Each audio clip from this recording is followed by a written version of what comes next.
diodes. So the diode is a two-terminal device. So two-terminal device siya kasi meron siyang anode terminal at saka cathode terminal. So a diode ideally conducts in only one direction. So this means, like we all know, electrical flow from positive to negative. So if the electrical flow is flowing in the same direction with the diodes, so it means there is a current flow. So we have a short circuit.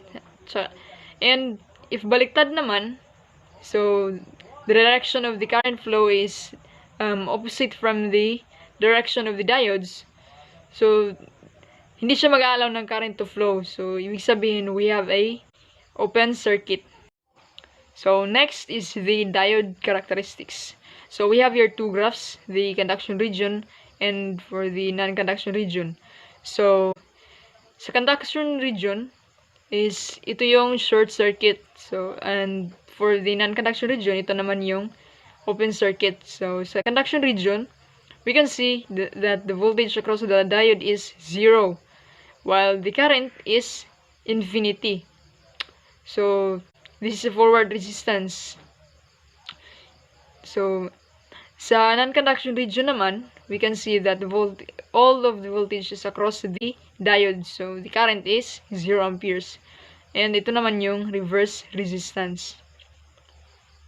Now let's talk about the semiconductor materials. So what is semiconductor materials first? So semiconductors, ito yung mga materials na may conductivity between conductors and insulators. So these conductors are metals, for example. Then ito namang insulators is for example is ceramics. So these are materials commonly used in the development of semiconductor devices. So first is the silicon, second is the germanium, and third is the gallium arsenide. So let's move to doping. So in doping, both silicon and germanium can be combined to other elements na tinatawag na dopants to create diodes. So there are just two types of semiconductor materials. So first is the N-type and second is the P-type. So N-type, these are materials na nag-contain ng mga excess of conduction band electrons. So the P-type naman, materials contain an excess of valence band holes. PN junctions. So one end of a silicon or germanium crystal can be doped as a P-type material and the other end as an N-type material. So as a result, there is a PN junction. So sa PN junction is inaalaw niya yung current to flow easily in one direction than another. So here at the PN junction, as we can see, the excess of the conduction band electrons on the N-type side are attracted to the P-type valence band holes. So here, the N-type, the electrons in the N-type, yung mga electrons niya is nagmamigrate sa P-type. So as a result, this causes the charge of the P-type to be negative and the N-type naman is positive. And also, this is a result.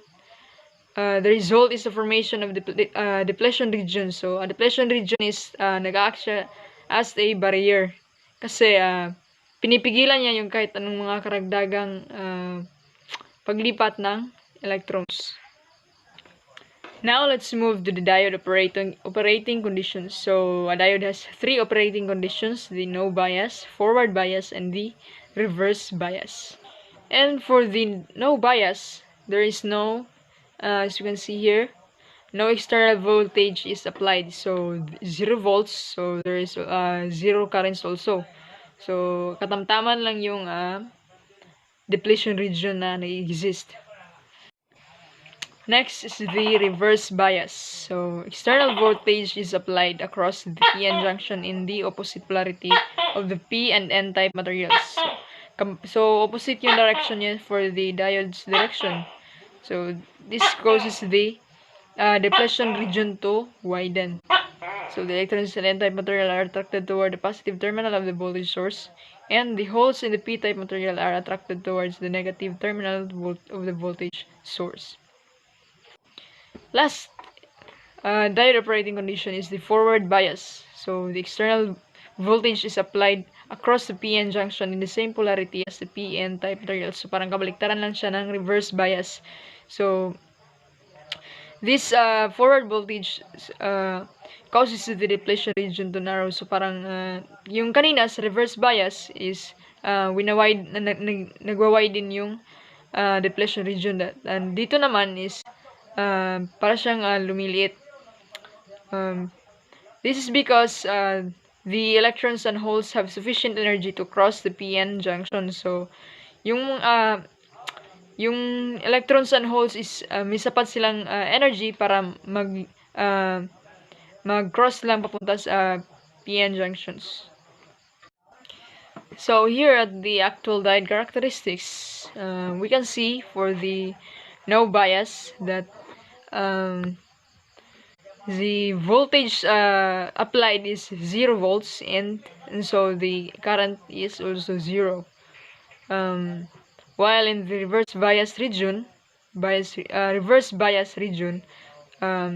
voltage applied is less than 0 volts. So for example, negative 40, negative 30 to negative 10. So less than 0 volts siya. So the current is also negative. And for the forward bias, so the voltage applied is more than 0 volts, and so the current is greater than 0 milliamps also. Now let's proceed to majority and minority carriers. So the majority carriers is ito yung mga more abundant charge carriers na responsable sa current transport in a semiconductor. While the minority carriers, ito naman yung less abundant charge carriers. So parang kabaliktaran lang yung dalawa. So for the majority carriers in N-type materials are electrons sa N-type. So the majority carriers in P-type is are holes. So the materials are holes. Sa minority carriers naman, the minority carrier is in N-type materials are holes. So the minority carriers in a P-type naman is materials are electrons. So now we are going to talk about the Zener region. So the Zener region is para siyang region ng reverse bias region. So at some point of the reverse bias voltage is so large, so the diode breaks down and the reverse current increases dramatically. So for example, here we have here the 5 volts, which is the voltage in the circuit. So what if we will increase this in to 11 volts? So as you can see, the current flows kasi nga nag-exceed na siya sa voltage ng Zener in the Zener region. So the voltage that causes the diode to enter the Zener region of operation is now called the Zener voltage. So forward bias voltage. So the point at which the diode changes from no bias condition to forward bias condition occurs when the electrons and holes are given sufficient energy to cross the PN junction. So here ito na nga yung sa forward bias. So yung gana explain natin kanina. So which is the depletion region will be narrow kasi nga yung electrons and holes meron na silang sufficient energy to cross the PN junction. So here the forward bias voltage required for a gallium arsenide diode is equal to 1.2 volts, while for the silicon diode is 0.7 volts, and for the germanium diode is equal to 0.3 volts. Temperature effects. So we have to remember that as temperature increases, it adds energy to the diode. So temperature reduces the required forward bias voltage for the forward bias conduction. So for the forward bias conduction is pinababa niya yung voltage na kailangan for the forward bias for the conduction. Sa reverse bias conduction naman is pinapataas na yung reverse current. And it increases maximum reverse bias avalanche voltage. So, germanium diodes are more sensitive to temperature variations than silicon or gallium arsenide diodes. So, mas sensitive yung mga germanium diodes. So, parang mas maganda gamitin dito sa semiconductor na to, yung germanium.